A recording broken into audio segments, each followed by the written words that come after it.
तहलका India news. Please like and share and don't forget to subscribe.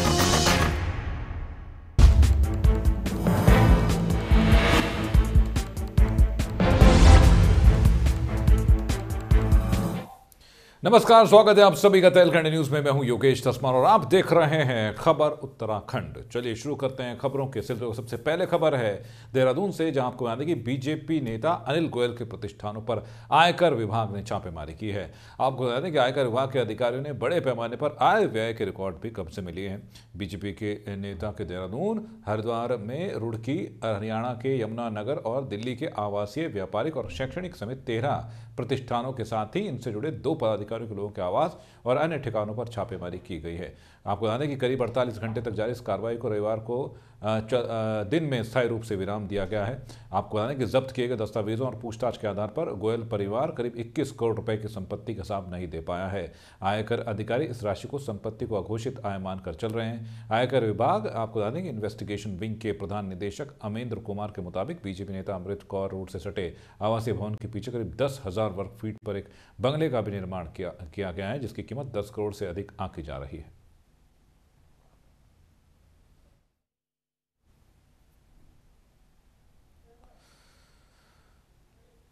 खबर हरिद्वार से है, जहां जायसवाल सर्ववर्गीय महासभा द्वारा हरिद्वार में 2 दिवसीय सम्मेलन का आयोजन किया गया, जिसके समापन के मौके पर मुख्य अतिथि के रूप में उत्तराखंड की राज्यपाल बेबी रानी मौर्य उपस्थित हुई। कार्यक्रम में उत्तर प्रदेश सहित कई राज्यों के समाज से जुड़े पदाधिकारी और सदस्यों ने शिरकत की।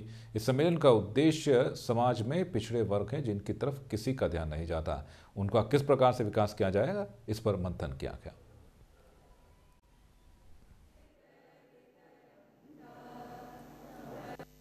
आप देख रहे हैं कि मैं उत्तर प्रदेश जायसवाल सर्ववर्गीय महासभा के सम्मेलन में आई हूँ। ये 2 दिवसीय कार्यक्रम था इनका। कल से चिंतन कर रहे हैं, कल से ये मनन कर रहे हैं कि हम भारत माता की सेवा कैसे करें। भारत में जो गरीब हैं, जो दलित हैं, जो वंचित हैं, जिनकी आवाज़ कोई नहीं बनता, उनके लिए कार्य कैसे हों और जायसवाल समाज जो है ये कैसे प्रगति उन्नति करे, इसके लिए यहाँ बैठे थे। इसी कार्यक्रम में आई हूँ मैं। और अब खबर उत्तराखंड के सितारगंज से, जहां मकर संक्रांति और लोहड़ी पर रंगारंग कार्यक्रम का आयोजन किया गया, जिसमें कुमाऊं और गढ़वाली कलाकारों ने रंगारंग कार्यक्रम पेश किए। पर्वतीय समाज के लोगों ने निकाली, आपको बता दें कि सांस्कृतिक झांकियां, जिसमें स्कूली बच्चों ने बढ़ चढ़ कर हिस्सा लिया है। कार्यक्रम में आपको बता दें कि कलाकारों ने कुमाऊनी और लोकगीतों पर जो है नृत्य किया, जिसके बाद उन्होंने सभी का मन मोह लिया।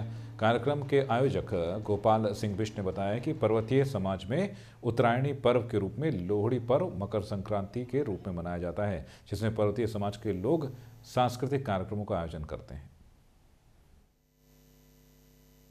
उत्तरायणी का त्यौहार है, कुमाऊं का प्रसिद्ध त्यौहार है, इसको उत्तरायणी कौतिक के नाम से जानते हैं। ये वैसे ये त्यौहार जो है मकर संक्रांति का पूरे विश्व में मनाया जाता है, पूरे हिंदुस्तान में मनाया जाता है। कहीं पोंगल के नाम से, कहीं लोहड़ी के नाम से, अलग अलग प्रदेशों में अलग नाम से जाना जाता है। लेकिन ये उत्तराखंड में इसको जो है मकर संक्रांति के नाम से, और हम इसको उत्तरायणी की और लोहड़ी त्यौहार के रूप में मनाते हैं और बड़े धूमधाम से मनाते हैं। इसमें जो है अपनी संस्कृति के जो है हम कल्चरल प्रोग्राम करवाते हैं और जगह जगह जो है मालाएं और भूतियाँ ये बना करके अपने रिश्तेदारों के यहाँ और अपने मिलने वालों।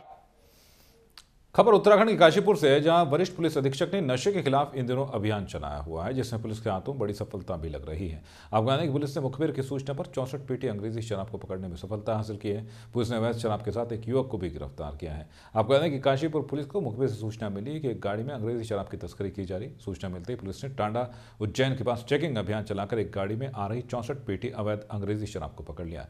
पकड़ी गई शराब की कीमत करीब 3.5 लाख रुपए बताई जा रही है। खुलासे के दौरान एसएसआई बीएस बिष्ट ने बताया कि पकड़ी गई शराब जसपुर बस अड्डे के पास अंग्रेजी शराब की दुकान से भरकर आईटीआई थाना क्षेत्र में ले जाई जा रही थी। उन्होंने बताया कि अवैध शराब काशीपुर निवासी वरुण अग्रवाल की बताई जा रही है, जिसको लेकर पुलिस अभी पूछताछ कर रही है। 2019 को जो है मुखबिर खास की जो सूचना मिली हमें, मुखबिर खास की सूचना पर हमारे द्वारा जो है टांडा उज्जैन रेलवे क्रॉसिंग के पास से जो है 64 पेटी जो है ये शराब की पकड़ी गई, अंग्रेजी शराब की बरामद की गई है, जिसमें अभियुक्त मुकेश को गिरफ्तार किया गया है, जो गाड़ी का चालक है। और ये छोटा हाथी में ले जाई जा रही थी। तो मालूमात करने पर पता चला है कि ये किसी इसका ये है कि शराब के बारे में जो है वरुण अग्रवाल बता सकता है। इसके बारे में हमारे द्वारा जांच की जा रही है। अगर इसमें लिप्त पाया गया तो उसके विरुद्ध भी आपका। और अब खबर उत्तराखंड के चंपावत से, जहां लोकसभा चुनाव को लेकर उत्तर प्रदेश में समाजवादी पार्टी और बहुजन समाज पार्टी के बीच हुए औपचारिक गठबंधन को लेकर दोनों दलों के प्रतिनिधियों ने खुशी का इजहार किया है। चंपावत जिला मुख्यालय में रविवार को सपा और बसपा कार्यकर्ताओं ने एक दूसरे को मिठाई खिलाकर इस गठबंधन पर खुशी जाहिर की। समाजवादी पार्टी जिलाध्यक्ष ललित मोहन भट्ट और बहुजन समाज पार्टी जिलाध्यक्ष दिनेश जोशी के नेतृत्व में गठबंधन की खुशी में मोटर स्टेशन में मिष्ठान भी वितरित किया गया। पार्टी नेताओं ने दावा किया कि यह गठबंधन देश की राजनीति को प्रभावित करने के साथ ही बीजेपी को दोबारा सत्ता में बैठने से रोकने का काम करेगा। सपा और बसपा के जो गठबंधन बना हुआ है, बीजेपी की अजाकर्ती को रोकने के लिए हमने ये गठबंधन बनाया है 2019 के लिए, क्योंकि न बेरोजगारी हटती है और न क्या कहते हैं किसी को सर्विस मिलती है। इसलिए सपा और बसपा ने ये गठबंधन जो बनाया है बहुत अच्छा बनाया है। इसलिए बीजेपी को बहुत बड़ा फर्क पड़ने वाला है। बांटी जा रही है जो यूपी में बसपा और सपा का गठबंधन हुआ है उत्तराखंड में, उसको लेके आज हम लोगों ने उत्तराखंड में ये मिठाइयाँ बांटी है। हम लोग इससे बहुत खुश हैं। और खबर उत्तराखंड के दिनेशपुर से है, जहां पर्वतीय जन मंगल सेवा समिति के तत्वाधान में कार्यक्रम का आयोजन किया गया, जिसे कैबिनेट मंत्री अरविंद पांडे ने दीप प्रज्वलित कर शुभारंभ किया। कार्यक्रम में पर्वतीय संस्कृति से संबंधित गीत, संगीत, हास्य, कविताओं का मंचन किया गया। इस दौरान पर्वतीय क्षेत्र में पाए जाने वाले कई प्रकार के सामान्य व्यंजनों का स्टॉल भी लगाया गया। इस दौरान कैबिनेट मंत्री अरविंद पांडे ने उपस्थित लोगों को मकर संक्रांति की ढेर सारी शुभकामनाएं दी। विभिन्न मान्यता है जो हमारी समाज में, उसी के तहत दिनेश जो लड़का है निश्चित ही हिंदुस्तान को बचाता है। सभी जाति धर्मों के लोग प्रत्येक के त्योहार में आगे समाज के लोग ये अपने आप को इसी क्रम में आज संत जी द्वारा आयोजन किया गया। महत्व देना, मतलब आगे बढ़ाना, पर्वतीय समाज के जो कार्यक्रम होते हैं उसको आगे बढ़ाना। यहाँ पर पर्वतीय लोग काफ़ी मतलब अच्छा काम कर रहे हैं और आगे को करते रहेंगे। तो इसलिए एक बढ़ावा, एक गुजिया तैयार होता है हम पहाड़ी लोगों का यहाँ पे, जिसको हम मना रहे हैं। अपनी तरफ से हम कोशिश कर रहे हैं, एक छोटी सी कोशिश कि उत्तराखंड में उधम सिंह नगर में भी काफ़ी पर्वतीय लोग हैं जो इस कार्यक्रम को मना रहे हैं और आगे को भी अच्छा। खबर हरिद्वार से है, जहां आपको बता दें कि सर्दियों के मौसम में राजाजी टाइगर रिजर्व की गंगा नदी से सटी रेंजों में अवैध रूप से बहुमूल्य प्रजाति की मछलियों के शिकार की घटनाएं लगातार बढ़ जाती हैं और इन घटनाओं को रोकने के लिए अक्सर ही महकमे द्वारा अभियान चलाया जाता है। हरिद्वार रेंज में आपको बता दें गंगा से सटी दूधिया बीट में आपको वन तस्करों के अधिकारियों ने छापा मारा, जिस दौरान कई आपको बता दें कि तस्कर हाथ चढ़े हैं। आपको बता दें कि इसमें कई लोग भागने में भी सफल रहे। अधिकारियों का कहना है कि ये वन तस्कर अक्सर ही गंगा तटीय क्षेत्रों में अवैध रूप से मछलियों का शिकार करते हैं। मुखबिर की सूचना पर इन्हें पकड़ा गया है, जिसमें उन्हें पंचीनाथ नाम के कुख्यात तस्कर को पकड़ने में सफलता हासिल हुई है। जल्दी उसके साथ अवैध रूप से शिकार करने वाले तस्करों को भी गिरफ्तार कर लिया जाएगा। ये रात को कई दिनों से हमारे लोग सर्विलांस पे थे और हमने जो है तीनों रेंज जो है चीला, हरिद्वार और मोतीचूर ने जो है संयुक्त अभियान चलाया था और इसमें जो है हमने इन्हें गंगा किनारे दूधिया बीट के अंतर्गत जो है पंचीनाथ नाम का जो है एक अभियुक्त को दबोचा और बाकी लोग जो भागने में सफल हो गए, जो गंगा में तैरते हुए कहीं और निकल गए। पंचीनाथ से जो है गंगा में मारी गई मछलियाँ और जाल और जो ट्यूब जिसके सारे शिकार विकार करते हैं वो बरामद किया गया और लोगों की तलाश जारी है और पंचीनाथ से फिर विस्तृत रूप से। खबर रुड़की से है, जहां आगामी लोकसभा चुनाव के बाद केंद्र में किसकी सरकार होगी और प्रधानमंत्री कौन बनेगा, क्या कहते हैं ज्योतिषाचार्य। जहां उत्तराखंड ज्योतिष एसोसिएशन के अध्यक्ष पंडित रमेश सेमवाल का कहना है कि वर्ष 2019 के बाद एनडीए की सीटें लोकसभा चुनाव में जरूर घट सकती हैं, लेकिन देश का प्रधानमंत्री नरेंद्र मोदी ही होंगे। उन्होंने बड़ी बेबाकी के साथ कहा कि राहुल गांधी की कुंडली में नीच कसूर है, इसलिए कांग्रेस पार्टी को राहुल गांधी मजबूत तो कर सकते हैं, लेकिन वो देश के प्रधानमंत्री कभी नहीं बन पाएंगे। मंत्री सूर्य, आपने जो प्रश्न पूछा है राजनीतिक भविष्यवाणी कि कैसा रहेगा ग्रह नक्षत्रों के अनुसार 2019 में लोकसभा चुनाव, उसके लिए मैं भविष्यवाणी करना चाहता हूं। भारत की जन्म कुंडली जो 15 अगस्त 1947 भारत स्वतंत्र भारत की कुंडली वृषभ लगन की है और मोदी जी की, जो हमारे माननीय प्रधानमंत्री हैं नरेंद्र मोदी जी की वृश्चिक लगन की कुंडली है, उन कुंडलियों का अध्ययन मनन करने से 2019 में मोदी जी दोबारा प्रधानमंत्री बनेंगे। लोकसभा चुनाव में प्रधानमंत्री नरेंद्र मोदी होंगे। राफेल डील का कोई प्रभाव नहीं पड़ेगा, लेकिन इतना स्पष्ट बहुमत भाजपा को नहीं मिल पाएगा। एनडीए की सरकार बनेगी सहयोगी दलों के साथ मिलकर के। राहुल गांधी का भविष्य। खबर चमोली जनपद से है, जहां आपको बता दें कि जनपद में खनन माफिया नियम कायदों की जमकर धज्जियां उड़ा रहे हैं, लेकिन यहां जिम्मेदार सब कुछ जानते हुए भी आंख मूंदे बैठे हुए हैं। अलकनंदा, मंदाकिनी और पिंडर नदियों में खुलेआम खनन माफिया खेल रहे हैं। एनजीटी के नियमों को ताक पर रखकर नदियों की धाराओं को जो है मोड़ा जा रहा है, लेकिन इस स्थिति पर अंकुश लगाने में प्रशासन पूरी तरह से विफल नजर आ रहा है। ये न्यूज़ अभी तक के हमारे संज्ञान में नहीं थी, ये मुझे अभी पता लगी है, तो इस पे जल्द से जल्द कार्यवाही होगी, क्योंकि पूरे ज़िले में खनन अभी बंद है, तो फिर अवैध खनन वैसे भी हम अलाउ नहीं करेंगे और इस पे जल्द से जल्द कार्यवाही करेंगे। और नहीं, ये बात भी हमारे संज्ञान में नहीं है, अब पता लगी है तो इस पर हम जल्द से जल्द कार्यवाही करेंगे। और यहाँ रुक रहे हैं छोटे से ब्रेक के लिए। ब्रेक के बाद फौरन हाजिर होते हैं, बने रहिए तहलकांडी न्यूज़ के साथ।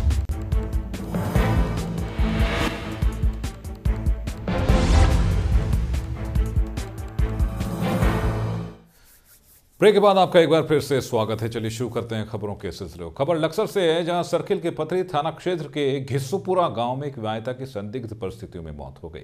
विवाहिता शबनम की गांव के एक युवक से कुछ महीने पहले ही शादी हुई थी और शादी के बाद से परिवार में सब कुछ ठीक ठाक चल रहा था, लेकिन रात में अचानक शबनम की मौत हो गई। बताया जा रहा है कि शबनम का ससुरालियों से किसी बात को लेकर झगड़ा हो गया, तो इसी दौरान शबनम के साथ कुछ मारपीट किए जाने की भी आशंका जाहिर की जा रही है।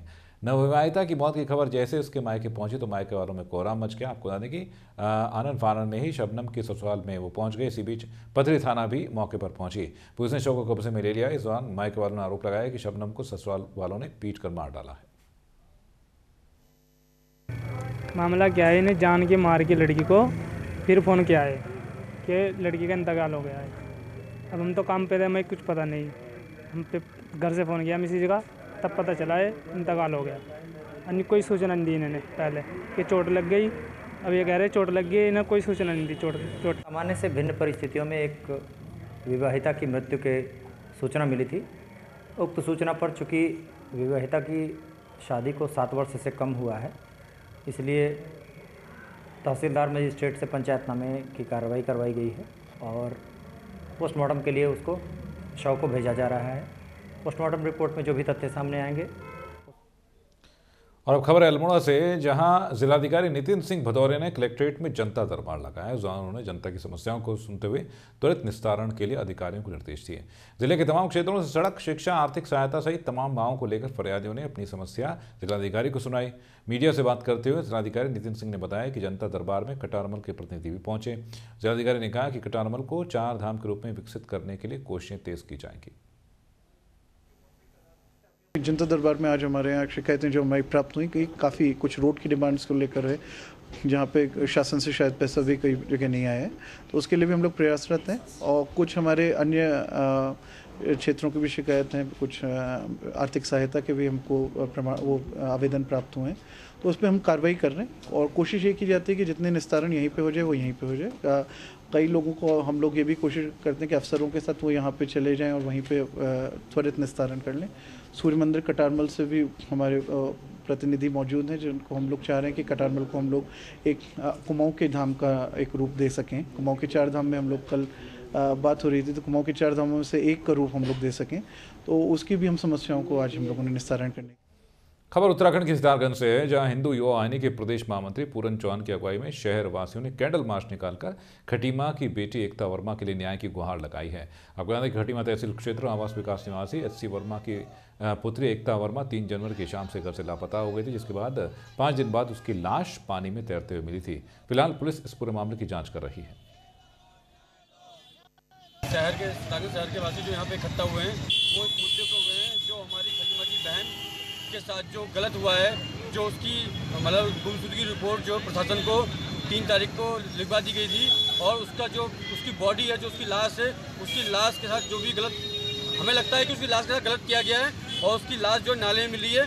10 दिन तक प्रशासन कहाँ था, प्रशासन ने कार्रवाई क्यों नहीं की, क्यों नहीं उसे ढूंढा, उसने गलत किया है, उनको फांसी की सजा दें।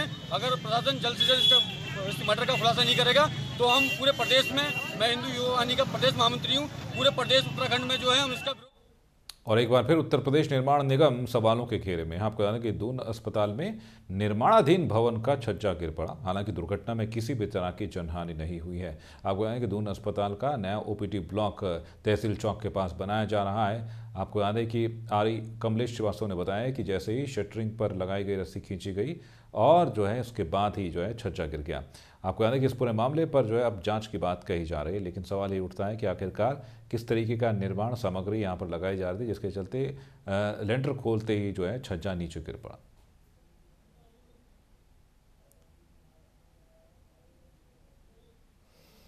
और अब खबर है रुद्रप्रयाग से, जहां लंबे इंतजार के बाद रुद्रप्रयाग जिला न्यायालय को अपनी परिसर भवन मिल गया है। नैनीताल हाईकोर्ट के न्यायाधीश शरद कुमार शर्मा ने रुद्रप्रयाग के खुरड़ में नए जिला न्यायालय का भवन का लोकार्पण किया। आपको याद है कि कई सालों तक रुद्रप्रयाग जिला न्यायालय पीडब्ल्यूडी के कार्यालय में गोदाम और रेजिडेंस के भवनों में चल रहा था।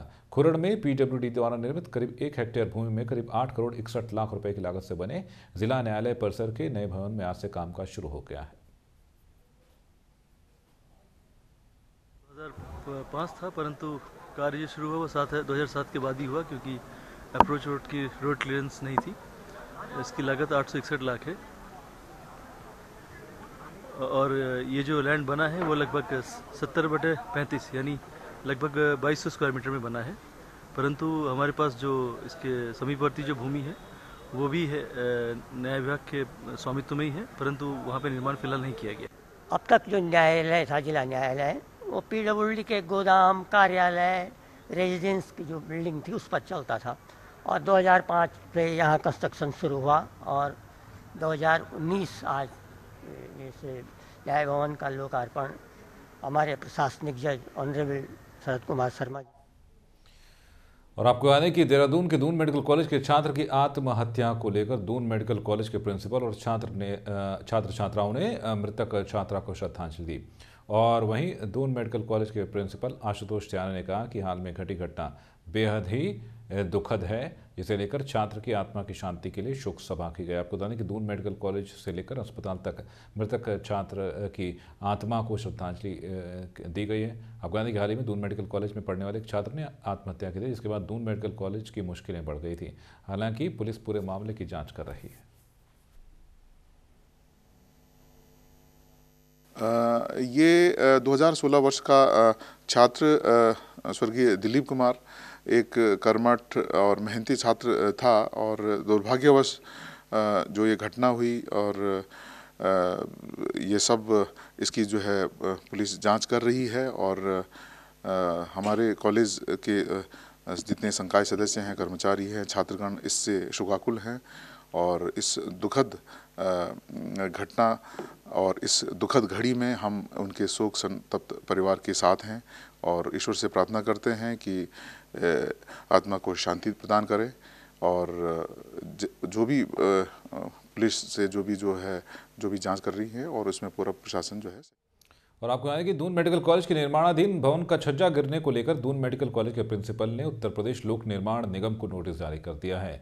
वहीं दून मेडिकल कॉलेज के प्रिंसिपल आशुतोष त्याना ने कहा है कि जो घटना घटित हुई है वो दुखद है, जिसे लेकर उन्होंने उत्तर प्रदेश निर्माण निगम को नोटिस जारी कर दिया है। साथ ही उन्होंने कहा है कि यदि जरूरत पड़ेगी तो निर्माण विभाग पर विभागीय जाँच भी की जा सकती है। आपको याद है कि दून मेडिकल कॉलेज की बन रही निर्माणाधीन भवन को दून मेडिकल कॉलेज के हवाले नहीं किया गया है। वहीं उत्तर प्रदेश लोक निर्माण विभाग के जेई की माने तो उन्होंने सफाई देते हुए कहा है कि भवन का छज्जा गिरने का जो भी खर्चा आएगा वो ठेकेदार से वसूल किया जाएगा, ना कि राज्य सरकार से।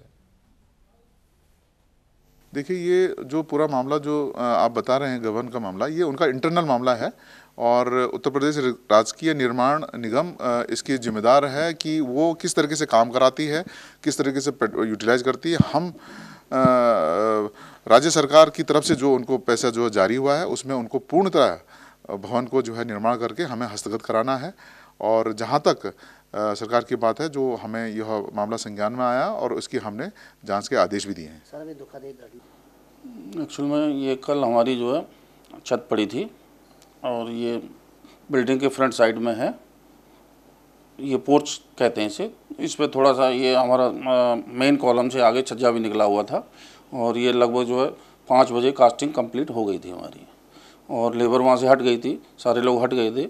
मिक्सर मशीन जो लगी हुई थी ढलाई के लिए उसको वहाँ से शिफ्ट किया जा रहा था, उसमें जो सपोर्ट के लिए उसे रोकने के लिए हुक वगैरह लगे हुए थे, तो वो जो है कंक्रीट में फंस करके बल्ली खिंचकी, उसके कारण थोड़ा सा। तो इस बुलेटिन में अभी के लिए बस इतना, और खबरों की जानकारी के लॉग ऑन कीजिए हमारी वेबसाइट tehlkani.com पर। फिलहाल दीजिए इजाजत।